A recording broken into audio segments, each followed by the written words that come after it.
नमस्कार। आज हम बात करने वाले हैं प्रेशर इंजरीज के बारे में। हो सकता है आपने इन्हें बेड सोर्स के नाम से सुना हो। ये सिर्फ त्वचा के घाव नहीं है, बल्कि एक बहुत ही सीरियस हेल्थ प्रॉब्लम हो सकती है। तो आज हम इसी के बारे में गहराई से जानेंगे, इसके रिस्क से लेकर रिकवरी तक, और ये भी समझेंगे कि सेलुलर लेवल पर, मतलब हमारे शरीर की कोशिकाओं के अंदर असल में होता क्या है। चलिए थोड़ा सा टाइम में पीछे चलते हैं। 19वीं सदी में जीन मार्टिन चारकोट नाम के एक फ्रेंच डॉक्टर ने इन घावों को एक नाम दिया था, डेक्यूबिटर्स ओमिनस। ये नाम ही अपने आप में कितना डरावना है ना? इसका मतलब था एक अशुभ संकेत। उस जमाने में अगर किसी मरीज को ये घाव हो जाता तो ये मान लिया जाता था कि उसके बचने की उम्मीद अब बहुत कम है। इससे आप अंदाजा लगा सकते हैं कि ये कितनी गंभीर समस्या मानी जाती थी। लेकिन अच्छी बात यह है कि आज हमारी समझ बहुत बेहतर हो चुकी है। आज की मॉडर्न परिभाषा के हिसाब से प्रेशर इंजरी एक लोकल चोट है जो स्किन और उसके नीचे के सॉफ्ट टिश्यू जैसे कि मसल्स और फैट को होती है। और ये होती क्यों है? ये तब होती है जब शरीर के किसी हड्डी वाले हिस्से पर, जैसे कि कूल्हे या एड़ी पर, बहुत ज्यादा देर तक या बहुत तेज दबाव पड़ता है। तो इस सफर का पहला कदम है ये समझना कि रिस्क का पता कैसे लगाया जाए। हेल्थ केयर में इसके लिए एक बहुत ही ज़रूरी और भरोसेमंद टूल इस्तेमाल होता है, जिसका नाम है ब्रैडन स्केल। ये स्केल हमें ये पहचानने में मदद करता है कि किस मरीज को प्रेशर इंजरी होने का खतरा सबसे ज़्यादा है। ब्रैडन स्केल का सबसे पहला पैमाना है सेंसरी परसेप्शन। आसान भाषा में कहें तो दर्द या बेचैनी को महसूस करने और उस पर रिएक्ट करने की क्षमता। जरा सोचिए, अगर किसी को यह महसूस ही नहीं हो रहा है कि एक ही जगह पर लेटे लेटे अब दर्द होने लगा है, तो वो अपनी पोजीशन क्यों बदलेगा? और यही वजह है कि चोट का खतरा काफी बढ़ जाता है। अगला फैक्टर है नमी। सुनने में शायद थोड़ा अजीब लगे, है ना? लेकिन ये बहुत ज़रूरी है। जब हमारी स्किन लंबे समय तक नमी के संपर्क में रहती है, चाहे वो पसीना हो या यूरिन, तो वो कमज़ोर हो जाती है। बिल्कुल वैसे ही जैसे ज़्यादा देर पानी में रहने से हमारी उंगलियों की स्किन सिकुड़ जाती है। कमज़ोर स्किन पर चोट लगना बहुत आसान हो जाता है।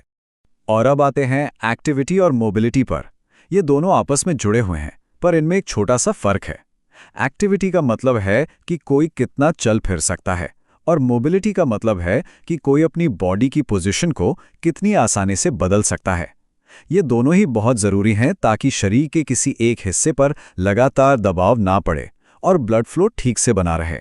अब बात करते हैं एक ऐसे फैक्टर की जिसे अक्सर लोग अनदेखा कर देते हैं, पोषण। देखिए, हमारी स्किन को हेल्दी रखने और किसी भी घाव को भरने के लिए हमारे शरीर को सही ईंधन की ज़रूरत होती है। और वो ईंधन है अच्छा खाना, खासकर प्रोटीन और पानी। ये स्केल मरीज के खाने पीने की आदतों को भी मापता है। और आखिरी कैटेगरी है फ्रिक्शन और शेयर, मतलब घर्षण और खिंचाव। इसे ऐसे समझिए, जब बिस्तर पर लेटे लेटे कोहनी बेडशीट पर रगड़ती है तो वो है फ्रिक्शन।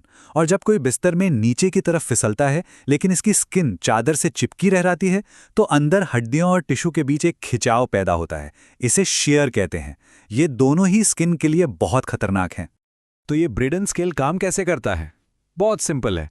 इन सभी 6 कैटेगरीज में मरीज को परखा जाता है, हर एक को एक स्कोर दिया जाता है, और फिर इन सभी स्कोर्स को जोड़कर एक टोटल स्कोर निकाला जाता है। और ये चार्ट हमें उस टोटल स्कोर का मतलब बताता है। यहाँ एक सीधा सा नियम है जिसे याद रखना बहुत ज़रूरी है। स्कोर जितना कम, खतरा उतना ही ज़्यादा। ये स्केल हेल्थ केयर प्रोफेशनल्स को एक क्लियर एक्शन प्लान देता है, जिससे उन्हें पता चलता है कि किस मरीज पर सबसे ज़्यादा ध्यान देने की ज़रूरत है। अच्छा, अब तक हमने बाहरी रिस्क फैक्टर्स की बात की, पर चलिए अब जरा और गहराई में उतरते हैं और देखते हैं कि असली नुकसान कहाँ हो रहा है। ये नुकसान होता है हमारे टिश्यूज के अंदर, हमारे सेल्स के लेवल पर। इसे इस्कीमिया रिपरफ्यूजन इंजरी कहते हैं। आसान शब्दों में, जब टिश्यू में ब्लड फ्लो रुक जाता है और फिर अचानक से वापस आता है, तो ये फायदा करने की बजाय और भी ज्यादा नुकसान कर सकता है। तो इसे बेहतर समझने के लिए साइंटिस्ट्स ने चूहों पर एक एक्सपेरिमेंट किया। उन्होंने क्या किया? चूहों के टिश्यू पर 2 घंटे तक दबाव डाला और फिर आधे घंटे के लिए उस दबाव को हटा दिया, और इस साइकिल को बार बार दोहराया गया। ये बिल्कुल उसी स्थिति को कॉपी करता है जो किसी ऐसे मरीज के साथ होती है जो लंबे समय तक एक ही पोजीशन में लेटा रहता है। और जो नतीजे सामने आए वो काफी चौंकाने वाले थे। हमारे सेल्स में एक तरह का सर्वाइवल सिग्नल होता है जिसका नाम है फॉस्फोएकेटी। ये सिग्नल सेल्स को जिंदा रहने में मदद करता है। स्टडी में देखा गया कि जैसे जैसे दबाव के साइकिल्स बढ़ते गए, ये सर्वाइवल सिग्नल धीरे धीरे बंद होने लगा। इसका सीधा मतलब था कि सेल्स धीरे धीरे मर रहे थे। तो इस पूरी स्टडी का सबसे बड़ा और जरूरी निष्कर्ष क्या था? वो ये कि सबसे गंभीर डैमेज स्किन पर दिखने से बहुत पहले अंदर गहराई में, मसल्स में शुरू हो जाता है। ये एक छिपा हुआ घाव है जो अंदर से बाहर की तरफ बढ़ता है। तो ठीक है, हमने प्रॉब्लम को तो समझ लिया। अब जरा इसके समाधान की तरफ बढ़ते हैं। एक बहुत ही दिलचस्प स्टडी ने ये जानने की कोशिश की कि क्या कोई खास न्यूट्रिशनल सप्लीमेंट घाव भरने की प्रक्रिया को तेज कर सकता है। इस स्टडी में रिसर्चर्स ने एक एमिनो एसिड सप्लीमेंट L-आर्जिनिन की 2 अलग-अलग डोज की तुलना की। और नतीजे काफी सरप्राइजिंग थे। 1 महीने के बाद भी और 6 महीने के बाद भी जिस ग्रुप को कम डोज दी जा रही थी, यानी सिर्फ 7 ग्राम, उसमें घाव भरने की रफ्तार ज्यादा डोज वाले ग्रुप से कहीं बेहतर थी। तो इस स्टडी का निष्कर्ष एकदम साफ था। 7 ग्राम की रोजाना डोज घाव भरने में ज्यादा असरदार और किफायती दोनों थी। ये एक क्लासिक उदाहरण है इस बात का कि ज्यादा का मतलब हमेशा बेहतर नहीं होता। लेकिन इलाज सिर्फ न्यूट्रिशन या किसी एक चीज पर निर्भर नहीं करता। इन चोटों को रोकने और ठीक करने के लिए ये लड़ाई कोई अकेले नहीं लड़ सकता। इसके लिए पूरी हेल्थ केयर टीम को एक साथ एक होकर काम करना पड़ता है। इसमें हर किसी का रोल एकदम साफ और जरूरी है।